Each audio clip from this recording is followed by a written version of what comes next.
Hello everyone, आज का topic है फंक्शन, जिसे फलन कहते हैं। तो पिछले क्लास में हम लोग संबंध कर चुके हैं और हम जान चुके हैं, सिर्फ लिखेंगे यहाँ पर कि संबंध क्या था। तो संबंध जो है R is a subset of A cross B, यानी संबंध A क्रॉस B का यानी कार्तीय गुणन का उप समुच्चय है, जिसे हम ऐसे लिखते थे R is equal to x y, जहाँ x बिलोंग करता था A में और y बिलोंग करता है B में। और इसे हम ऐसे लिखते हैं x आर वाई, यानी इसको पढ़ेंगे ऐसे x is related to y। अब हम एक संबंध लेते हैं, जो पहले जो संबंध कर चुके हैं उसी को हम ले लेते हैं।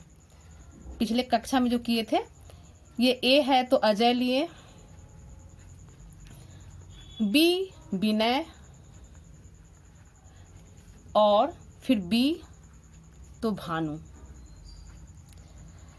इस संबंध को हम तीर आलेख में कैसे दर्शाएंगे, तो इसे ऐसे ले लेते हैं।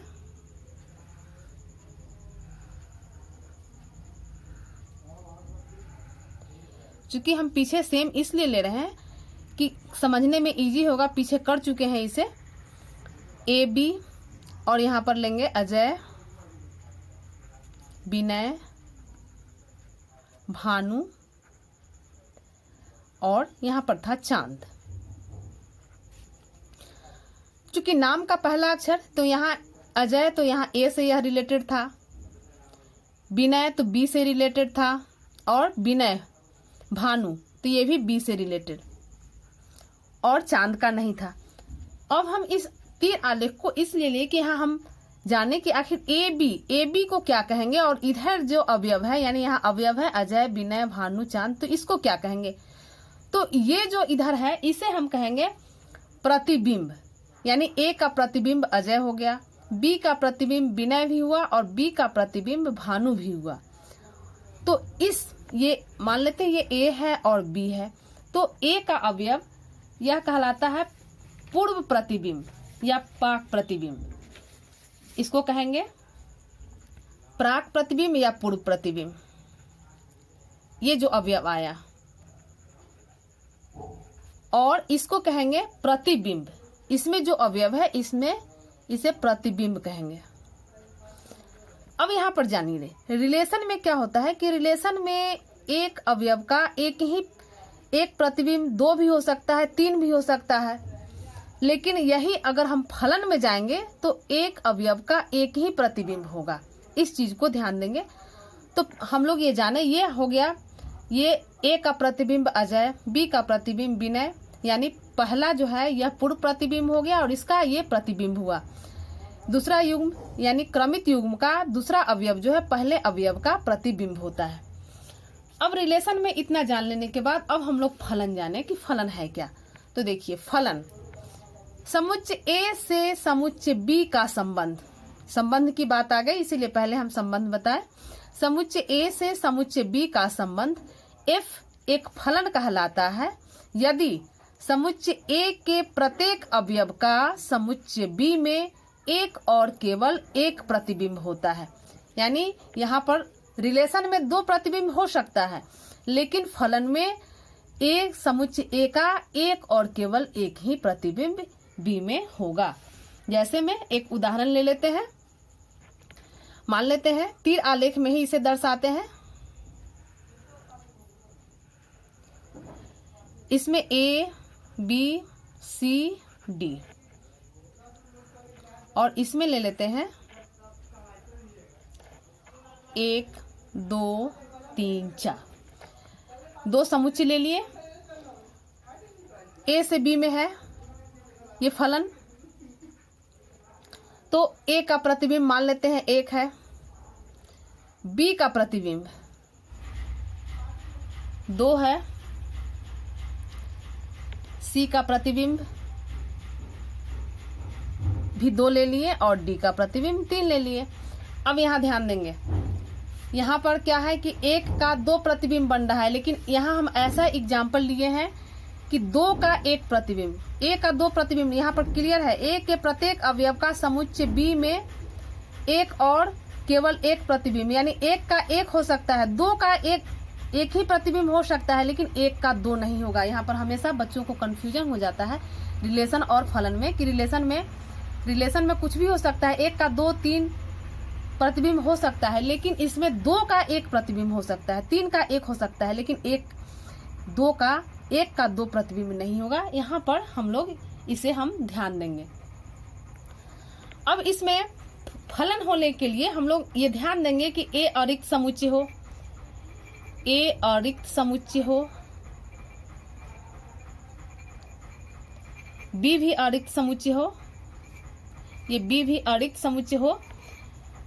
अब ए से बी में फलन, यानी हम ऐसे इसे लिखेंगे, समझने के लिए लिख रहे हैं कि एफ ए से बी में फलन है, तो इसे हम ऐसे सूचित करेंगे f such that A to B, यानी एफ ए से बी में एक फलन है। अब इस पेयर को हम ऐसे लिख सकते हैं, इसे फलन के रूप में इसे हम ऐसे लिख सकते हैं A1 B2 C2 D3। तो हम लोग ये जान लें हमेशा कि A जो है, A का प्रतिबिंब 1 है, B का प्रतिबिंब 2 है, C का प्रतिबिंब 2 है और D का प्रतिबिंब 3 है। फिर उसी तरह 1 का पूर्व प्रतिबिंब A, 2 का पूर्व प्रतिबिंब B, C का पूर्व प्रतिबिंब हो गया C और 3 का पूर्व प्रतिबिंब D। तो ये हम लोग जाने प्रतिबिंब और पूर्व प्रतिबिंब किसे कहते हैं। फलन में कैसे फलन बनेगा, तो एक का एक ही प्रतिबिंब होगा। रिलेशन में एक का दो प्रतिबिंब हो सकता है यहाँ पर, लेकिन फलन में एक का एक ही प्रतिबिंब होगा। अब इसे हम लोग ऐसे जाने कि यदि, ये समझने के लिए है कि यदि y x का प्रतिबिंब, ये y x में कंफ्यूजन नहीं हो, यानी x y हम लोग इस तरह का क्रमित युग्म हमेशा लेते हैं, तो वही लिख रहे हैं कि यदि y x का प्रतिबिंब हो तो इसे हम ऐसे लिखेंगे y बराबर fx, आगे ये मिलेगा y बराबर fx लिखा जाता है, यानी x y बिलोंग कर रहा है f में, तो y x का प्रतिबिंब है। x y अगर बिलोंग कर रहा है, ये इसी बात को समझने के लिए हम इस रूप में लिख रहे हैं कि x y अगर बिलोंग कर रहा है f में, तो y x का प्रतिबिंब है। वही बात है, y x का प्रतिबिंब है और x y का पूर्व प्रतिबिंब है। पूर्व प्रतिबिंब कहें या पाक प्रतिबिंब, पूर्व प्रतिबिंब है। अब हम लोग जाने कि किसी नियम f के a से b में फलन होने के लिए, यानी f से कैसे फलन होगा, फलन को हम कैसे परिभाषित करेंगे, इसे जानने के लिए यहाँ पर ऐसे लिख देते हैं, समझने के लिए लिख देते हैं, फिर कंफ्यूजन हो जाएगा। किसी नियम f के a से b में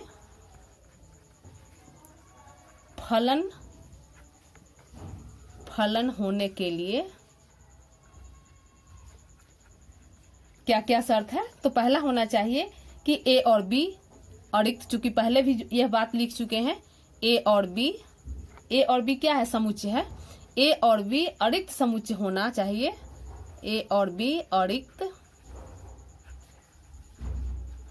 अरिक्त समुच्चय होना चाहिए।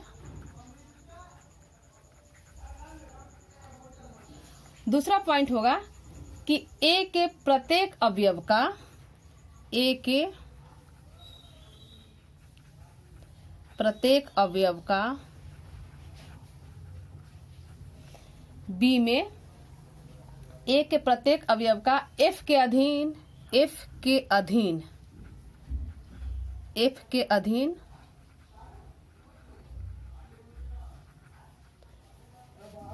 b में प्रतिबिंब मिलना चाहिए, f के अधीन b में प्रतिबिंब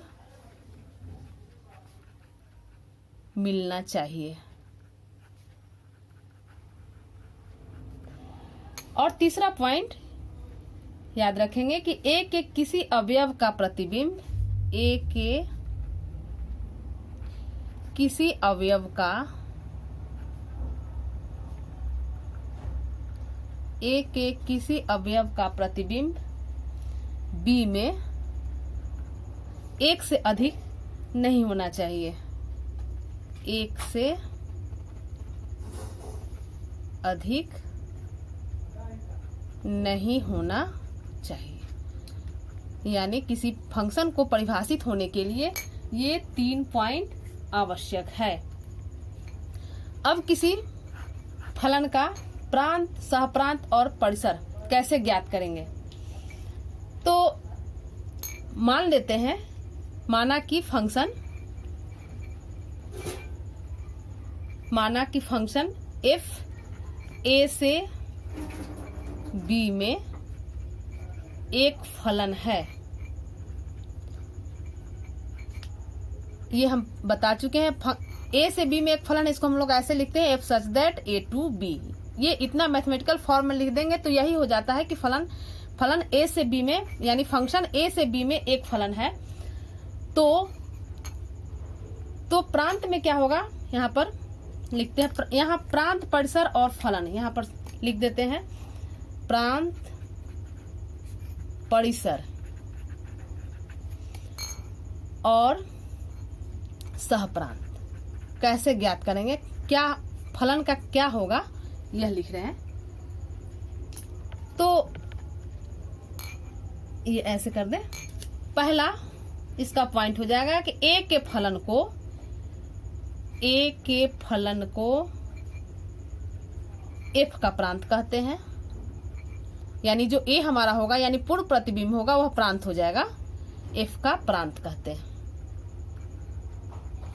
दूसरा पॉइंट, बी के फलन को सहप्रांत कहेंगे। बी के फलन को सहप्रांत कहते हैं।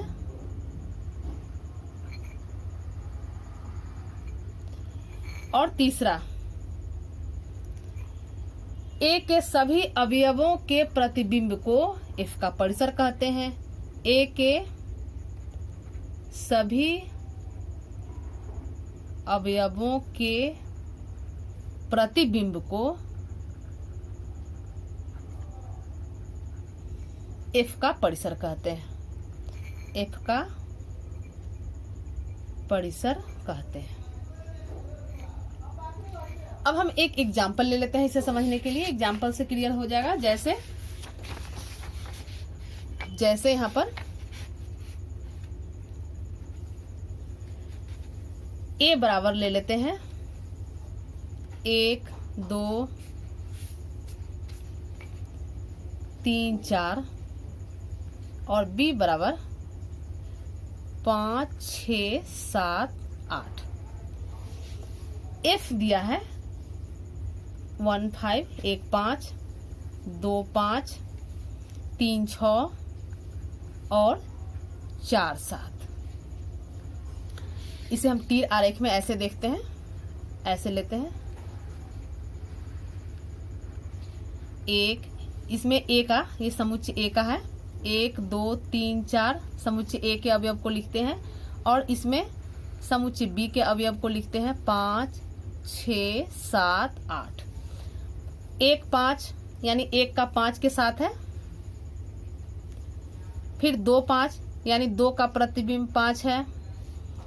3 6 3 का प्रतिबिंब 6 और 4 का प्रतिबिंब 7। अब ये इतना दिया हुआ है तो इसे प्रांत, तो अभी हम बताएं कि प्रांत जो है ए के फलन को एफ का प्रांत कहते हैं। तो ए का यहाँ पर 1 2 3 4 है अवयव, तो ये हमारा प्रांत हो जाएगा 1 2 3 4। परिसर, तो इस अवयव के साथ जो प्रतिबिंब बनता है बी में, ये एफ हो गया एस यहाँ पर, तो ए के अवयवों का प्रतिबिंब जो है वह परिसर हो जाएगा। तो ये हो जाएगा 5 6 7 और सहप्रांत। सहप्रांत, तो बी के फलन को, बी में जितना भी ये फलन है इसे सहप्रांत कहते हैं, यानी बी का टोटल अवयव सहप्रांत कहलाएगा 5, 6, 7, 8। तो हम लोग आज जाने फंक्शन है क्या, फंक्शन का प्रांत क्या है, परिसर क्या है और सहप्रांत क्या है। अब हम लोग कुछ फलन, वास्तविक फलन के बारे में जाने। पहले तो कुछ जान ले किसको हम फलन कहेंगे, किसे फलन नहीं करेंगे। एक रिलेशन हम लोग एक रिलेशन लेते हैं, जैसे R1 लेते हैं और ये है 2, 1, 2, 3 और 3, 2। अब ये फलन है या नहीं, अगर पूछा जाए कि ये फलन है या नहीं, तो हम लोग हमेशा देखेंगे, क्योंकि इसका ये प्रतिबिंब होता है, तो देखेंगे कि यह अवयव रिपीट नहीं हो, यानी 2 का प्रतिबिंब यहाँ 1 है और 2 का प्रतिबिंब 3 भी है, तो 2 का प्रतिबिंब 1 और 3 यानी एक ही अवयव का 2 प्रतिबिंब है, तो यह जो है यहाँ इसको हम कहेंगे कि फलन नहीं है। दूसरा एग्जाम्पल लेते हैं R2, ये ले लेते हैं 1A, कुछ भी एग्जाम्पल ले लें और पूछा जाए कि यह फलन है कि नहीं। एक और ले लेते हैं, ये ले लें 1, 2, 2, 2 और 3, 4। इस तीनों संबंध पर हम विचार करते हैं। तीनों पर अगर पूछा जाए कि ये फलन है या नहीं, तो पहला तो है कि नहीं है। क्यों नहीं है? इसलिए कि एक ही अवयव का 2 प्रतिबिंब यहाँ बन रहा है, इसलिए फलन नहीं है। दूसरा, 1 का प्रतिबिंब A है और 2 का प्रतिबिंब B है और 2 का ही प्रतिबिंब C है। यहाँ 2 का प्रतिबिंब B है और 2 का ही प्रतिबिंब C है, तो एक ही अवयव का यहाँ भी 2 प्रतिबिंब है, तो कहेंगे कि ये फलन नहीं है। इसमें देखते हैं 1 का प्रतिबिंब 2 है, 2 का प्रतिबिंब भी 2 है और 3 का प्रतिबिंब 4 है, यानी एक अवयव का इधर वाला अवयव रिपीट नहीं हो, इस चीज को हम लोग देखेंगे। तो यहाँ पर जो है इसका भी प्रतिबिंब 2 है, लेकिन 2 का प्रतिबिंब 2 है, लेकिन कोई ऐसा प्रतिबिंब नहीं है जो दोनों का ही हो। कोई ऐसा अवयव नहीं है जिसका 2 प्रतिबिंब हो। यहाँ पर 2 प्रतिबिंब देखेंगे, इसका 2 प्रतिबिंब है 2B, 2C, यानी इसका 2 प्रतिबिंब है, लेकिन यहाँ पर जो भी अवयव है सबका 1-1 प्रतिबिंब है, तो इसको कहेंगे कि ये फलन है। तो यानी किसे हम फलन कहेंगे, किसे नहीं फलन कहेंगे, इसके लिए हम लोग ये हमेशा इस अवयव को, पहला अवयव हमारा रिपीट नहीं हो, ये देखेंगे। तो आज हम लोग जाने फलन, फलन का प्रांत, फलन का परिसर, सहप्रांत क्या है, कैसे हम लोग जानेंगे कि फलन कैसे परिभाषित होता है, ये हम लोग जाने। तो इसे आप लोग अच्छे से देख लें, चूंकि अगला चैप्टर एक्सरसाइज 2.2 इसी पर आधारित है, तो इसे अच्छे से कर लें। धन्यवाद।